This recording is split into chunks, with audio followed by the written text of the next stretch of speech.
Episode 56, The Hot Dog Vendor. Kathy's heart fell when she heard what the police captain said. Her whole body trembled a little. Deep down, she knew that Billy was guilty. $350,000 is a huge sum of money, she thought. If I have to pay it back, my life is ruined. Hearing Billy still loudly protesting his innocence, Kathy, who had recovered a little from the shock, also started shouting at the top of her lungs. "It's not us! You guys are mistaken!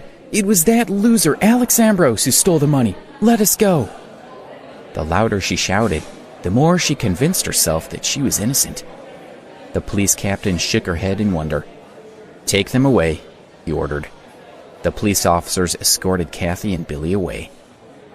Kathy was humiliated. She had never been that embarrassed in her life. In the past, she had always known that she was better than Alex and had enjoyed flaunting that in front of him. She felt sure that leaving Alex had been the wisest choice. But now, Kathy had completely forgotten that he even existed.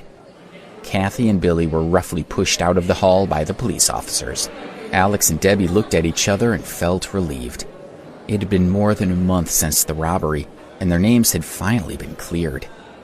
Towards the end of the banquet, Alex quietly patted Graham's shoulder, expressing his gratitude for the meal, for his loyalty, and all his hard work for the family.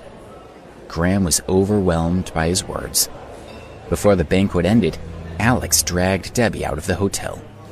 They called a taxi and headed back to Preston University. In the car, Alex called Ken Stokes. Now that Debbie knew his real identity, there was no need for him to keep anything hidden. "Mr. Stokes, thank you so much for your gift," Alex said with a smile. He didn't believe that it could be a coincidence that Billy had been arrested on the very day that he and Debbie had returned to New York. "Alex, you're too kind," Ken said respectfully. On the day Alex was sent to Harmony Island, Ken had contacted a friend in security, and within days, they had found concrete evidence of Billy's guilt.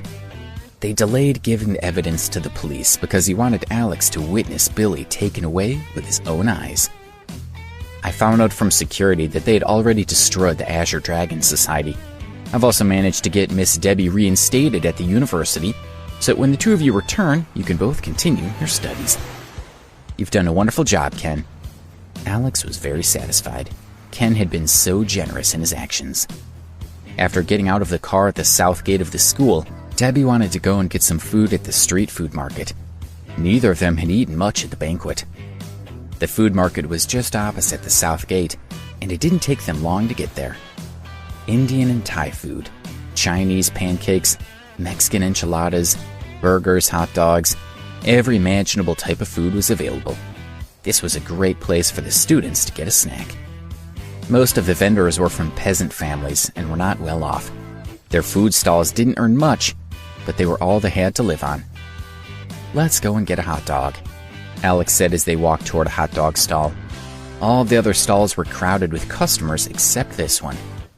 The food at this one probably wasn't great, but Alex and Debbie were both kinds. They knew these people had hard lives, and they wanted to support them. "Hot dogs for both of you? What toppings would you like? Ketchup, pickles?" the vendor asked as they approached. They were her first customers of the day. "One with ketchup and one with pickles, please," Alex said to the vendor while Debbie took a step back. Suddenly, Debbie cried out. "It's her!" Her eyes were fearful. She hadn't seen the vendor properly at first. Now that they were closer, she could see that it was Madison Robbins. Alex pulled Debbie to him and comforted her in a gentle voice. The last time they had met, Madison had tried to drown Debbie in Ramsey Lake. It was not surprising that Debbie was now afraid of her. Madison quickly walked out from behind the trailer and stood in front of Debbie. She looked at her pleadingly and said, "I'm sorry, Debbie. I was wrong to treat you so badly. Please forgive me." The day she had attacked Debbie, she hadn't regretted it at all. Alex had threatened to make sure that her family disowned her, but at the time, she had been sure that he didn't have the power to do that. However, since then, her uncle's Azure Dragon Society had been destroyed, Before she could even return home that day, her father had called her to completely sever all relations with her and took away all her money. Madison no longer had any financial resources, but she still needed to go to school. How could she live without money? She still dreamed of becoming rich, but now all she could do was borrow money to buy a small trailer and sell hot dogs. She had been running the stall for 20 days, but had hardly sold anything. She ended up eating most of the food she cooked. Just a moment ago, she had been so pleased to have 2 customers. She thought that she could finally earn a few dollars, but she hadn't expected them to be Debbie and Alex. Madison was now very worried. She knew Alex had the power to destroy her uncle's business. How could she live with herself if this happened? Alex hugged Debbie and whispered into her ear, "You can't get over it, can you? You're still really scared of her."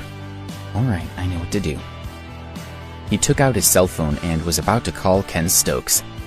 After living on the island for a while, Alex had gradually regained his confidence and his wealth and had started to act like any other rich student.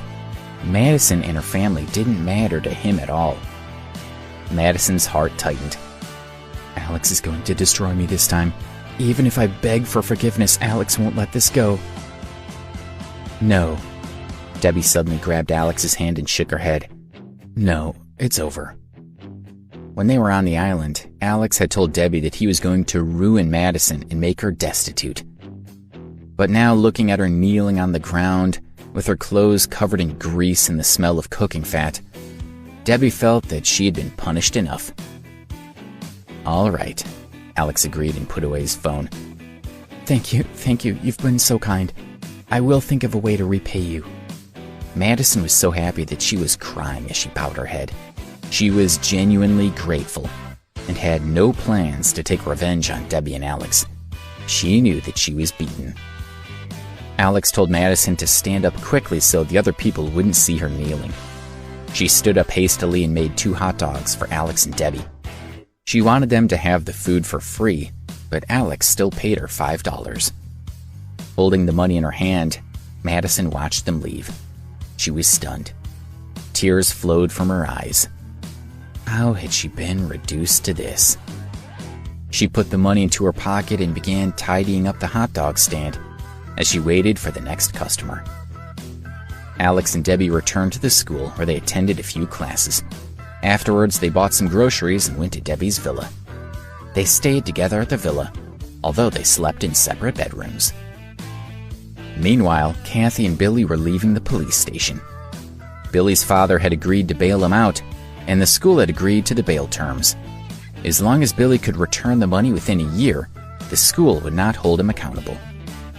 You little brat. How did we end up with you as a son?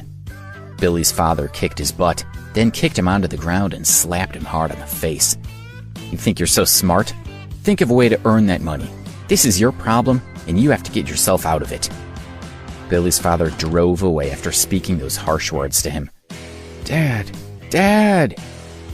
Billy covered his cheeks and yelled after his father. All he got in return was a mouthful of pungent exhaust from the car. He was on the verge of breaking down. Kathy was so scared that she started crying. $350,000. How were they ever going to pay it back? Stop crying. Billy looked at Kathy in annoyance. Okay, I've stopped. But it's late, already past 10. Shall we find a hotel to stay in? Kathy said as she wiped her tears. Billy pushed Kathy and shouted, Kathy, are you stupid? I only have a few dollars right now, and you still want to stay in a hotel? Just get lost. Kathy had no money herself. She usually spent Billy's money. I was wrong, all right. Let's take a taxi back to school. Kathy knew that she had to tread carefully with Billy right now. Take a taxi? Do you know how much it costs to take a taxi back to school from here? It's over $30. Are you going to pay for it? Billy stared at Kathy with a mean expression. Kathy's lips trembled as she glared at him. She felt hurt by the way he was speaking to her, and when she looked at him now, he looked ugly to her. Come on, we'll ride bicycles back to the school. Billy grabbed Kathy's wrist and yanked her toward the row of rental bikes on the side of the road. Kathy suddenly dropped Billy's hand and ran away from him. She waved to a taxi, jumped in, and headed toward the school. Billy was furious. He cursed, "Kathy, you cow." The next day, Debbie went to school early in the morning. She had missed a lot of classes this month, so had a lot of work to catch up on. Alex got out of bed at 8 a.m. and took a leisurely walk to the school cafeteria. He planned to have breakfast and then go to the dormitory to catch up with Ben and the others. While eating breakfast, Alex looked at his phone. Billy's photo was displayed on the front page of the school's official website. This story was all about the $350,000 that he had stolen. Alex smiled as he listened to the other students commenting on the story. "Isn't that Billy?" one of them asked. "That's right. What's that scumbag doing here?" another responded. Alex followed their line of sight and saw Billy walking into the cafeteria. He walked toward a table where Kathy was slowly eating a bowl of oatmeal. Even though Billy now owes this huge sum of money, it seems that Kathy is staying by his side and supporting him. She hasn't abandoned him. She must love Billy, and people should respect her for that, Alex thought to himself. But suddenly he heard, "You whore." Billy had walked over to Kathy's table and slammed it with a fist. He pointed at Kathy and said, "Kathy, you bloody cow. How dare you run away from me yesterday? You're unbelievable. I can't believe that you just jumped in a taxi and ran away. Do you know how I got back? I had to ride a bike. My legs are knackered." Kathy looked at the furious Billy with a small smile. When he finished shouting, she said quietly, "Let's break up."